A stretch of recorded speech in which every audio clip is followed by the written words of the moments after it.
Როგორც რა ფორმით უნდა ჩაატარდეს ხელახალი არჩევნები ოპოზიციას არასამთავრობო სექტორსა და პრეზიდენტ შორის მსჯელობა გრძელდება შეხვედრები დღესაც გაიმართება. საუბარია სამართლებრივი დოკუმენტის შექმნასა და სპეციალური საბჭოს ჩამოყალიბებაზეც. ოპოზიციონერი ლიდერები ამბობენ, რომ ახალი არჩევნები პარლამენტის დათხოვნის შემდეგ შეიძლება ჩაინიშნოს. მმართველი გუნდი კი განმარტავს, რომ საქართველოს პრეზიდენტს პარლამენტის დათხოვა იმ შემთხვევაში შეუძლია, თუ მთავრობისთვის ნდობის გამოცხადება ვერ მოხდება. თათია ტაბეშაძე შემოგვიერთდება ამ თემის დეტალებით ახლა პირდაპირ ეთერში, მისგან უფრო მეც მოვისმენთ მიმდინარე დისკუსიის და შეთანხმების შესახებ. თათია, გისმენთ. დიახ, ლიზა, დავიწყებ სწორედ პარლამენტის დათხოვნის საკითხით. ეს საკითხი გუშინ ოპოზიციამ დააყენა საქართველოს პრეზიდენტის ადმინისტრაციაში მასთან დახურულ შეხვედრაზე და როგორც ირკვევა, ეს საკითხი იქცა ერთგვარ განხეთქილების საგნად იქ მყოფი ადამიანებისთვის და მე გეტყვით, იქ შეხვედრას ესწრებოდა ოპოზიციის გარდა, ბარიერ გადალახული ოპოზიციის გარდა, ასევე არასამთავრობო ორგანიზაციები და სამოქალაქო აქტივისტებიც ასე შეიძლება ითქვას და როგორც ირკვევა, რამდენად შეუძლია პრეზიდენტს პარლამენტის დათხოვნა, რამდენად შეუძლია ისარგებლოს ამ უფლებით მოცემულ ვითარებაში, ეს საკითხი არის განხეთქილების საგანი, შეუთანხმებლობა არის ამ საკითხის ირგვლივ. ასეთი იყო განცხადებები, როდესაც ოპოზიციონერმა ლიდერებმა დატოვეს პრეზიდენტის ადმინისტრაცია. რაც შეეხება სხვა საკითხებს, თუ რა განიხილეს ამ შეხვედრაზე და რა დგას ზოგადად ოპოზიციისა და პრეზიდენტის კოორდინირებული მოქმედებების დღის წესრიგში, ირკვევა, რომ იქმნება საბჭო, რომელიც დაკომპლექტდება ბარიერ გადალახული ოპოზიციის წარმომადგენლებით და თითო ბარიერ გადალახულ პარტიას ეყოლება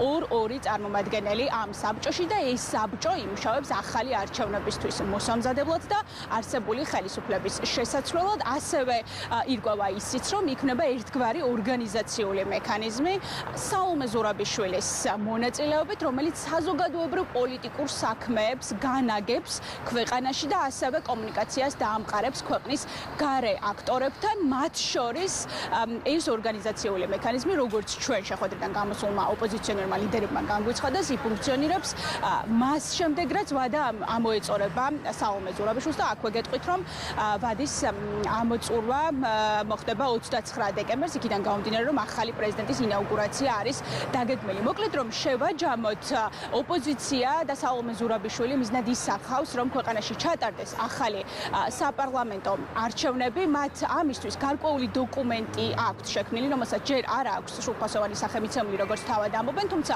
მე გეტყვით რა იგულისხმება ამ დოკუმენტში, თავად ამბობენ, რომ სამართლებრივი საფუძვლები იქნება გაწერილი, რის საფუძველზეც შეიძლება ახალი არჩევნები ჩატარდეს, ასევე პირობები, როგორ გარემოში მიაჩნიათ მათ საჭიროდ, რომ უნდა ხელახლა ჩატარდეს ახალი არჩევნები, მაგალითად ამბობენ, რომ უნდა გამოიცვალოს ცენტრალური საარჩევნო კომისიის შემადგენლობა და ასევე ძალოვანი უწყებების ხელმძღვანელი პირები. სხვა შემთხვევაში მათ მიზანშეწონილად არ მიაჩნიათ ახალი არჩევნების ჩატარება.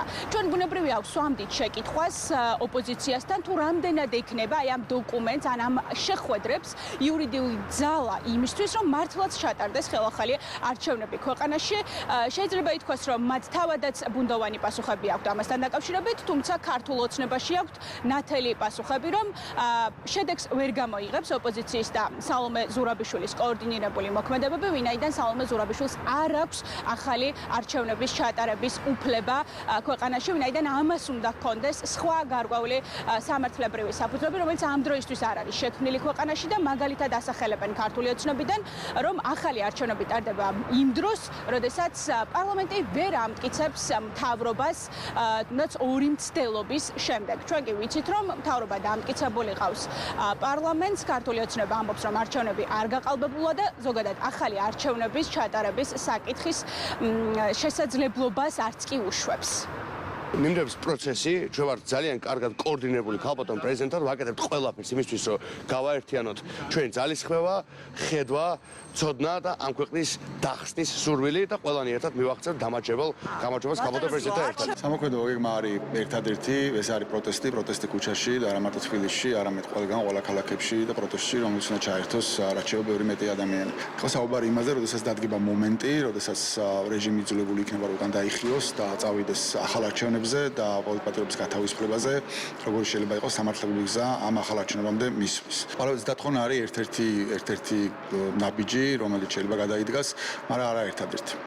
იმისათვის რომ გაიმარჯვოს ჩვენმა ხალხმა და ჩვენმა ქვეყანამ საჭირო არის რომ არჩევნები ჩატარდეს რუსული რეჟიმის გარეშე დეპოლიტიზირებული ძალოვანი სტრუქტურების პირობებში.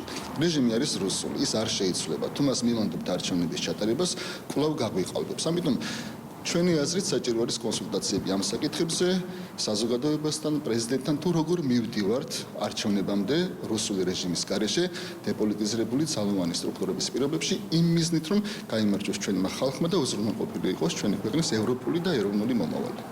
არჩევნების ჩატარების საორგანიზაციო ნაწილზე მსჯელობა არის წმინდა წყლის სპექტაკლი.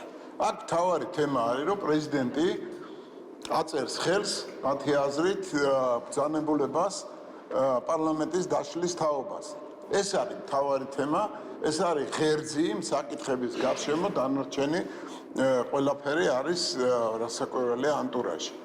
რეალურად ხდება ის, რომ სალომე ზურაბიშვილს უნდა გადაადგმევინონ ისეთი ნაბიჯი, რომელიც კონსტიტუციასაც უპირისპირდება და რასაკვირველია სისხლის სამართლის დანაშაულს წარმოადგენს, ვინაიდან მას პარლამენტის დათხოვნის უფლება მხოლოდ იმ შემთხვევაში აქვს, თუ კი პარლამენტი უნდობლობას უცხადებს მთავრობას, ან არ ამტკიცებს მთავრობას და შესაბამისად ქვეყანა რჩება მართვის გარეშე. ეს არ მომხდარა. ვინაიდან ეს არ ხდება და პრეზიდენტი უნდათ რომ აი ამ ავანტურაში ჩართონ, ეს იმას ნიშნავს, რომ ლაპარაკია რევოლუციური სცენარის გარკვეული მიმართულებით გაგრძელების, განვითარების თაობაზე. ოპოზიციის ნაწილი ამბობს იმასაც, რომ ახალი არჩევნების ჩატარებისთვის ეგრეთ წოდებულ დოკუმენტს ამზადებენ წინასწარ იმისთვის, რომ მათი თქმით, როდესაც ქართული ოცნება უკან დაიხევს, ქვეყანა იყოს მზად იმისთვის, რომ ახალი არჩევნები ჩაატაროს და ამის გეგმა უკვე წინასწარ იყოს შემუშავებული. სალომე ზურაბიშვილს ვადა ეწურება 29 დეკემბერს, როგორც უკვე გითხარით, მან რამდენიმე დღის წინ მოწოდება გააკეთა ქართული ოცნების საპატიო თავმჯდომარის მიმართ, რომ შეხვდეს და დაინიშნოს ახალი არჩევნები და თარიღი ცნობილი გახდეს სწორედ 29 დეკემბრამდე, თუმცა აი აქ უკვე მთავარი სწორედ ქართული ოცნების პოზიცია, ისინი ამ თემაზე საუბარს არ განიხილავენ, ამბობენ, რომ არჩევნები არ გაყალბებულა და არც ახალი არჩევნები ჩატარდება. მადლობა თათია ტაბეშაძე იყო პირდაპირ ეთერში.